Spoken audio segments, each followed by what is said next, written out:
Welcome to Little Talks, your weekly dose of marketing news, trends, and insights from Littlefield Agency. Grab your coffee, turn up the volume, and let's get into it.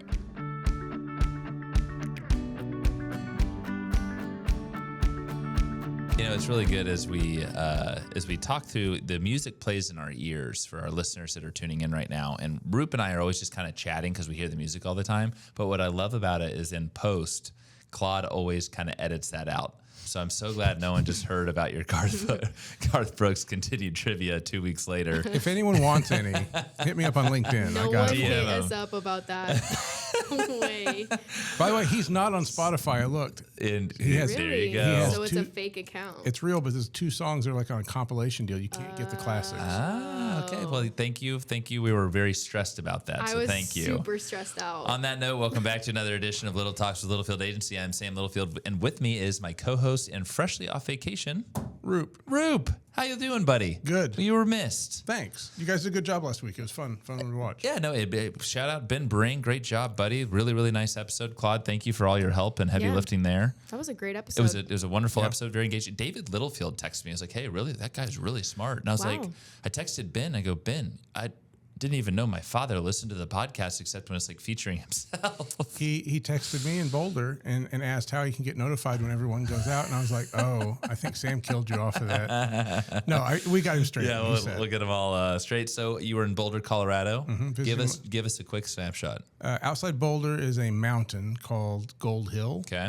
And my sister-in-law lives at the very, very top of it. I think it's like 5 miles up, but takes about 30 minutes to drive up the mountain to get there. That's up there. And so up and down from that, if you're going into town, she lives out in literally nature, has massive glass windows that just look out over Boulder, and in a clear day you can see Denver and wildlife, and it's gorgeous. Is this where our HQ2 is going? Because Possibly. It varies. It used to be Seattle. Sometimes it's New York. Sometimes it's San Francisco. It's still New York for me. But, Still New York but for this Roop. place is great, and she's Shout out Nick's. named Marion Sally, and she's a incredible self-made woman that just is one of the most impressive people I know. Dang. So like seeing everything she's got and then where she's at here in life right now is really, really cool. That is awesome, dude. And her daughters were in town, my step nieces, I guess. I've never called them that. Yeah. Sorry, Tori and Brittany. I thought you forgot But the other name. they're almost never together. They live in different states and stuff. So they came in, and Carrie got to see them, and we got to chat and stuff. It was a good trip. You look refreshed. You also look quite tan. Claudia, thoughts there? Yeah, you look like you got some color. If you're looking We're at gonna the do color correcting if you're later. watching this, I'm going to have to do some color correcting. you're not as tan as me, but I just have more arm hair than you do. So I think that's probably it. But you're looking good, man. You just seem relaxed. Yeah. A good vacation. It's very important here, right? Mental health is very important to us coming off of Wellness Week and Wellness Month. So I'm taking another week in July, I Oh, think. geez. Are you really? I'm thinking about it. The little tongue out, like It's good to be Roop. just like bye. Last week was a great week. Anna Fisher, welcome. Claudia, let's welcome her with some nice applause. Anna has big shoes to fill, taking over Chelsea Clement's role. She's an account director, has awesome agency and client-side experience. So Anna, we are so excited to have you here. First week was great. I got I usually give a spiel to every new employee that starts, Littlefield history, and then the vision of the company, where we want to take this agency and how we get to the next level. What is normally an hour was 2 hours with Anna. Thoughtful questions, really good, just good dialogue. So early signs are great on Anna. Last week was Ruth Ann's funeral, and it's 2 episodes ago we did a moment of silence for her. It was a beautiful service and ceremony, a great tribute to just an amazing woman, and so we were so happy to be up there in McPherson, celebrating the wonderful life of Ruth Ann, and she was just an awesome person. This week, I don't even think I've told you this. You're just fresh back on vacation. I didn't want to inundate you while you were out. I got a guy flying up from Austin, Texas, Chris German. Chris, I met at Master B2B's conference where Trent and I went in Chicago. And he's an executive associated with Master B2B. Chris is flying up to Tulsa to see our agency. He is a dang good golfer, plays some golf at Southern Hills Country Club. And he's going to just spend a few hours with us Thursday morning here at the agency. You'll meet him just in passing.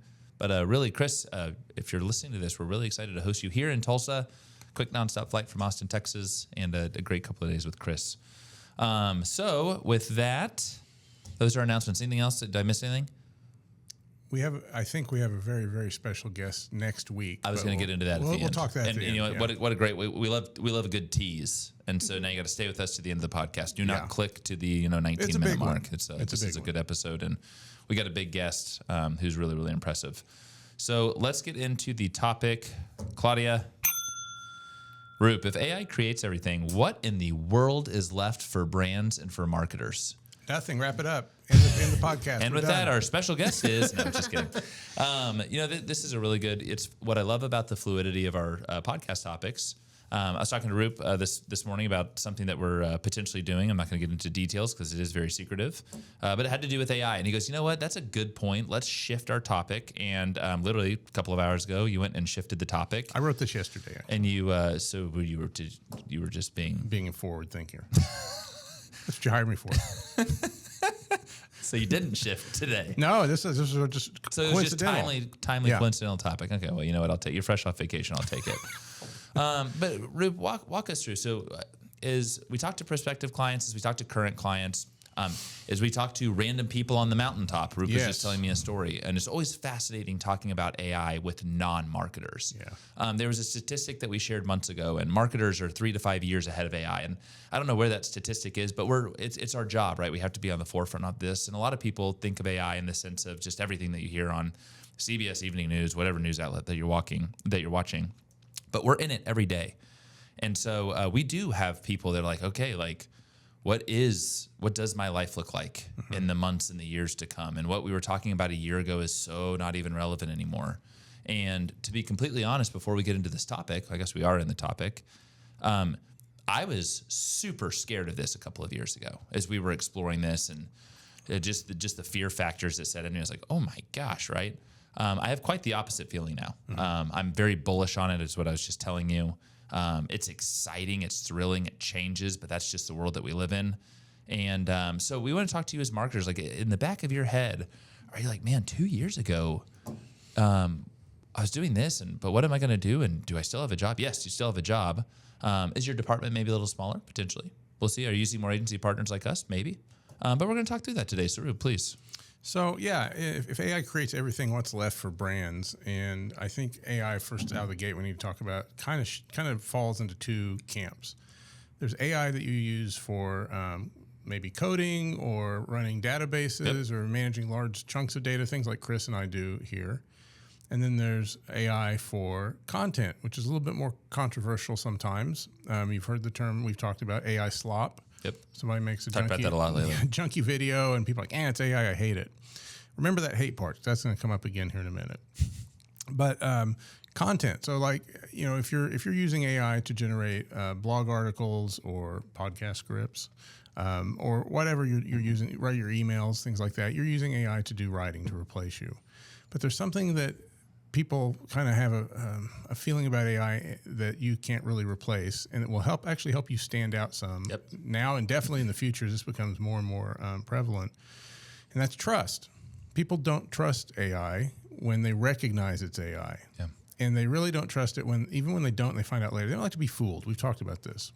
So, one of the things about AI is that it can make content pretty easy to generate, and if everybody can do it, and you don't need you don't need copywriters or artists or designers or videographers or whatever, and you can just do it yourself, I guess go for it. But the thing that is, if everybody's doing it, the thing that will separate you out is trust and authenticity. Trust, authenticity, and differentiation. And I rewind 2 years ago, right? That's the first thing. Is like, I remember you were so excited because you are our content director. Mm-hmm. And you were cranking on a lot of blogs. Yep. That was your time. And you're like, man, this is going to streamline, make my life a hell of a lot easier. Awesome. It kind of did. And it kind of did. But because you've got to be part of that process very much to this day. So rewinding a couple of years ago, you're like, oh man, like this is great. I can write 10 blogs a month when we normally get one out. Mm-hmm. But also taking that time to differentiate, because in a world of overly abundant content opportunities, there's more content now today than there ever has been. More bots on the internet. More and more bots on the internet. Officially, all sorts of stuff. But you have to differentiate, and you've got to build that trust because you cannot manufacture that trust. AI cannot manufacture trust. That's accurate. So as this is, the authentic human experience becomes more meaningful in the world of AI. Yes. And this was something we kind of talked about, I think it's been a couple of years, but that's why we do lo-fi content from time to time. Love some good lo-fi content. On LinkedIn. It's not polished. It's not AI. Welcome it's really, to a day in the life. If it was AI, my skin would look a lot better.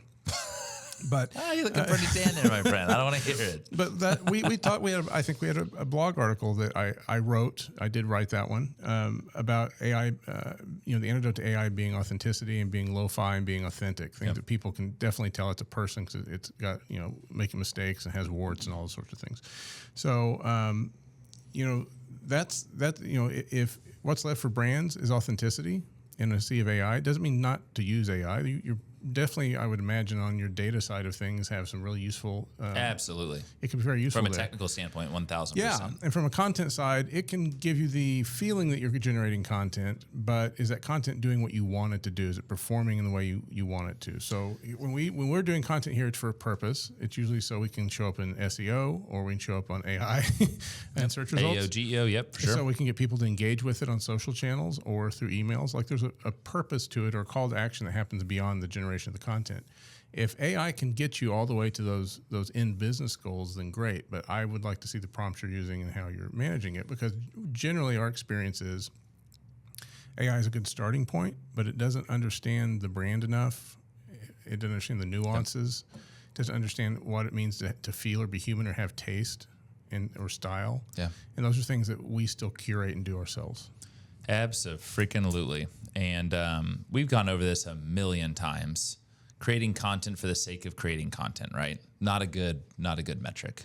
There's no KPI there. No matter how fast you do it, it's a waste of time. Yeah. If you're cranking 100 blogs a month, awesome. That's wonderful. But what are those doing, and how are they better converting your customers? Are they better converting your customers? Are they doing anything for you? Or are you just checking a box of, hey, you know what, I did what I sought out to do, and I'm here and I'm paid a salary, and I did my marketing job for the week. One of the things I think is really ironic about one of the signals AI uses to use our content in its responses, which is a modern goal of websites SEO marketing.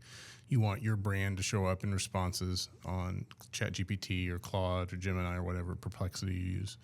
There is some art and science behind that has to happen.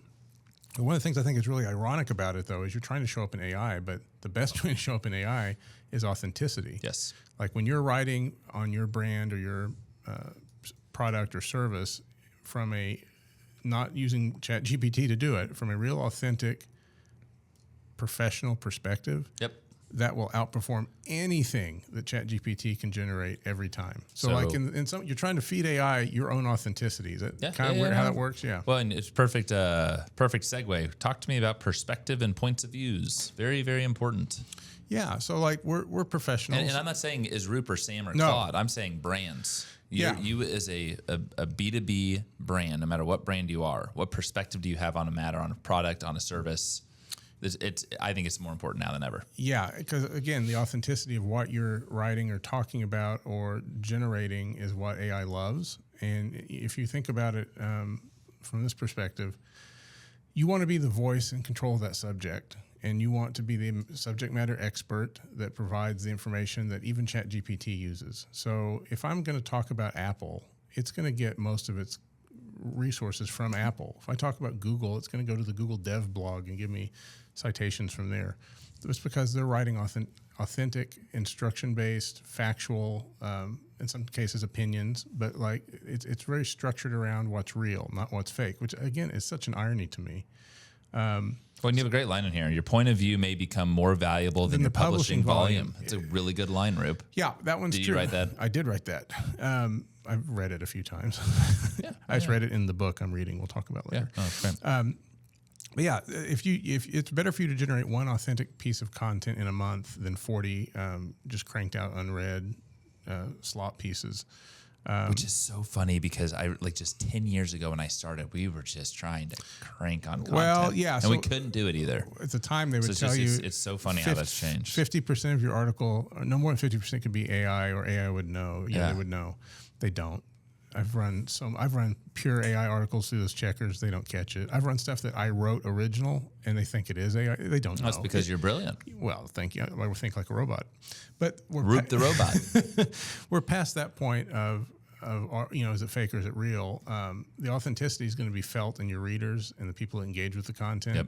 And it will be picked up by the bots that want to use it for their responses. And that's kind of the goal, right? You want to show up where people are, and that's where they are right now. They're in AI. Yeah, and as we look, we always remind ourselves we have to put ourselves in our clients' customers' shoes. And for those clients and prospective customers that are listening, you have to put yourself in your customers' shoes.